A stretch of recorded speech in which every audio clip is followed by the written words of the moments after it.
Hi everybody, it's Ann again. Today we're going to work on color and what you think we should do with it. I've decided that his shirt's going to be yellow, and so I've started, as you can see, with a little yellow. Now this isn't completely dry yet, so if you're wondering, it'll work back, and I'll show you. That's a really bright yellow.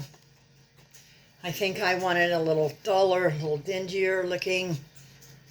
This is a yellow oil. And so if I take and put my brush in just a little bit of paint thinner and then dip it on there like that, and then just take a paper towel, wipe back, there. You'll see it starting to become thinner and less bright. You'll also see the definition fill in on the line. See how it's filling in on the line there? I can also take my paper towel and dip it in there if I want it to go a little faster. Want it to go back a little faster. You can also see by doing that it spreads it around a little more. So it becomes a little bit, you can see that thicker. And so we've spread it now. It's a little bit thinner. It's still spreading a little bit thinner. Like again, once again, we're not really worried about the moving it around because we'll go back with our white and clean it out. You can see how there it's becoming a little thinner, defining the piece a little more. Now always remember, like this black on here is also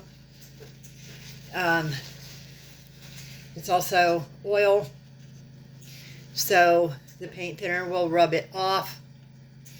What I do in situations like that is I just take a little bit of the paint thinner, put it on my brush, brush it on, and then just very slightly use my finger to clean it up. Don't worry about this under the chin. We'll take that off in a second. Let me put my gloves on. I don't want to mess up my nails. But as you can see, that's going to work really well. Mine is going to be yellow. I like the bright color. I think a version of Mickey Mouse or a famous mouse should have bright colors. Like I said, this probably will not be a child's bank because it'll be a creepy bank. You can see his red eyes. But with that being said, there are children who do the creepy. I have a granddaughter who loves the creepy. And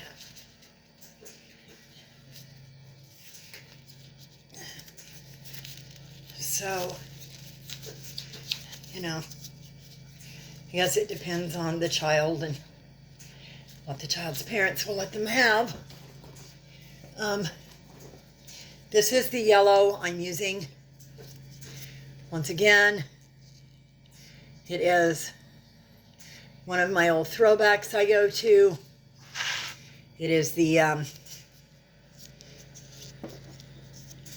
it is the Georgian.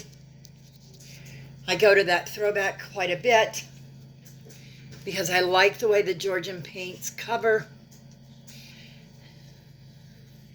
I do use the Artist Loft quite a bit, but I do like the Georgian too. They were one of the first ones I started out with, and they're one of the ones I keep going back to. Now when I work that back, then I'm going to just put a little more on the piece to kind of paint around maybe the buttons. We'll paint around those. Give those a little definition.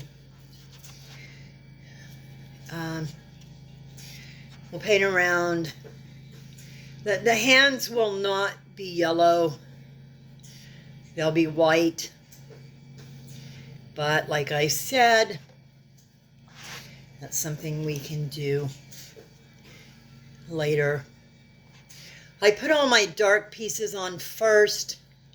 Then I put my bright pieces, my bright paints on. And then I go for my whites and golds and lighter pieces at the end, because those are the ones that are going to be harder to maintain. You see I got a little black here from the mouse. I don't know if you can see it or not right there. We'll cover that up. It really doesn't matter. This piece will probably be a little darker than what you see here, but that's okay. I'll just keep working my paints back. That's why I use the layers of paints until I get the color I want, because in some places I'm going to want this a little brighter, a little darker. In other places I'm going to want it to look more worn and